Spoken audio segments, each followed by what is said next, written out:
सिगां बोसोरफोरनि बायदियैनो बरिमाखा दख'रा दुलाराय बर' फरायसा आफादा जोंनि बिबानगिरिफोरनि न'खर न'खर थांनानै बिबानगिरिमोननि बिमा बिफा बिदा फंबायमोनखौ लोगो हमहैनाय एबा गेदेरफोरनिफ्राय खुलुमनानै बोर लानाय आरो उन्दैफोरनो अननाय होबोनाय नैबे हाबाफारिखौ मावफुंगासिनो दङ।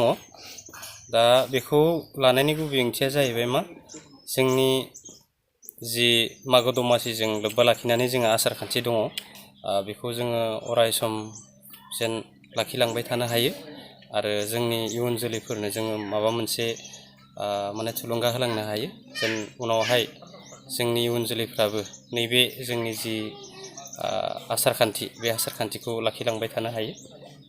दा जोङो दिनै गिबि जागायजेननाय आरो गाबोनबो जोंहा नैबे हाबाफारिया सोलिगोन। जोङो गुबैयै साननैनि हाबाफारि लानानै नैबे हाबाफारिखौ मावफुंनाय जादों। क'क्राझार सहरनि गोजोनफुरि गांजेमा बाजारनि उल्था फारसे थानाय आइ आफा BM इन्स्टिटिउट अफ पारामेडिक सोलोंसालियाव 2025-26 बोसोरनि थाखाय पारामेडिकेल कर्सफोरनि गोदान मुं थिसननाया सोलिगासिनो दङ। आइ आफा BM इन्स्टिटिउट अफ पारामेडिक्सआ भारत सेवक समाजजों गनायथि जानाय आरो गुवाहाटीआव थानाय बान्था आवथायनो हानाय फसंथान ACADICO एकाडेमिनि सिङाव सामलायजानाय गंसे गाहाम सोलोंसालि।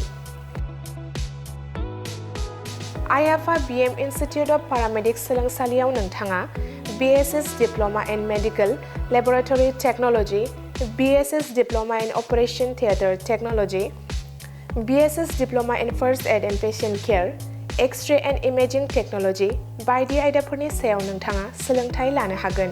लोगोसे सोलोंथाय जोबनायनि उनाव प्लेसमेन्टनि खाबुबो नोंथाङा मोननो हागोन।